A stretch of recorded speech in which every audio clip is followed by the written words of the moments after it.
फिपिक शिखर सम्मेलन शुक्रवार से जयपुर में शुरू हो रहा है और आज राष्ट्रपति भवन में राष्ट्रपति प्रणब मुखर्जी ने फिपिक देशों के नेताओं का औपचारिक रूप से स्वागत किया।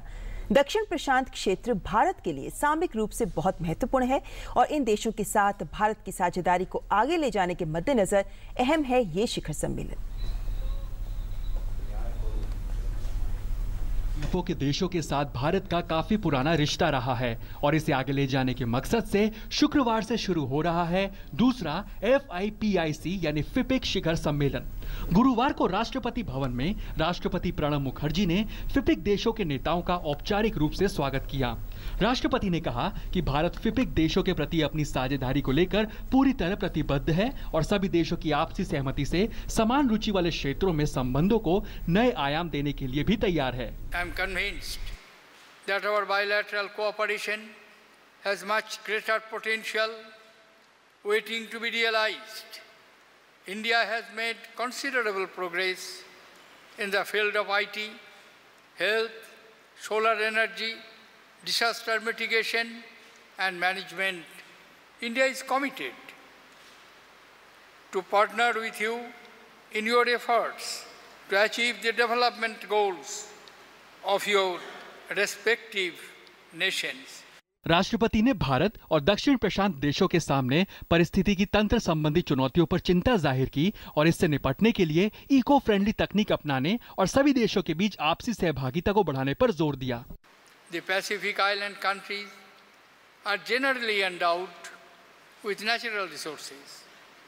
We would be happy to work with you in harnessing your mineral, marine and hydrocarbon resources.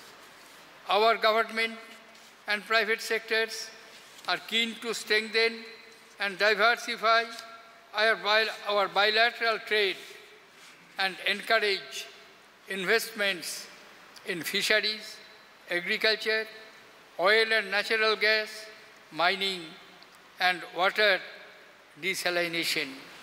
राष्ट्रपति ने भारत प्रशांत द्वीप समूह सहयोग मंच फिपिक के लिए भारत आए 14 देशों के राष्ट्र अध्यक्षों का स्वागत किया। इस मौके पर उपराष्ट्रपति हामिद अंसारी, प्रधानमंत्री नरेंद्र मोदी और विदेश मंत्री सुषमा स्वराज मौजूद थीं। प्रशांत द्वीप समूह सहयोग मंच के 2 दिवसीय सम्मेलन के लिए 14 देशों के राष्ट्र अध्यक्ष भारत की यात्रा पर हैं। बैठक से पहले आज प्रतिभागी देशों के राष्ट्र अध्यक्ष विश्व प्रसिद्ध ताजमहल देखने के लिए आगरा गए। My first time here in my delegation, we were really marveled and absolutely astonished by the work and the wonder of the creation of the Taj Mahal. प्रतिभागी देशों के राष्ट्र अध्यक्षों की बैठक शुक्रवार से जयपुर में शुरू होगी। जयपुर में इसके लिए जोरदार तैयारियां की गई हैं। इससे पहले बुधवार को प्रधानमंत्री नरेंद्र मोदी ने ट्वीट करके उम्मीद जताई थी कि फिपिक के आगामी शिखर सम्मेलन से संसाधनों के धनी 14 देशों के साथ भारत के संबंध मजबूत होंगे। भारत जिन क्षेत्रों में द्वीप देशों के साथ गहरा सहयोग करने का इच्छुक है वे तेल एवं प्राकृतिक गैस, खनन, IT, स्वास्थ्य, मत्स्य पालन एवं सामुद्रिक अनुसंधान हैं।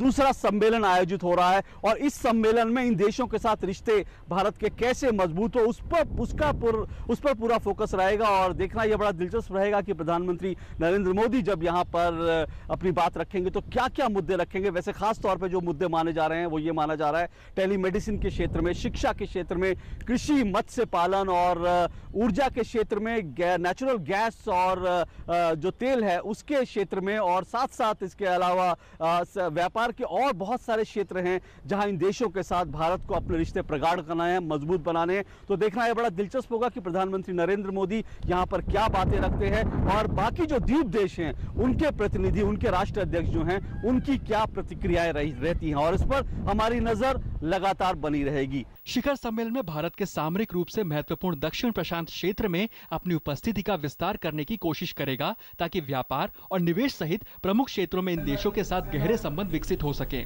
जयपुर से अशोक श्रीवास्तव और आगरा से आशुतोष शुक्ला के साथ news night desk, DD news.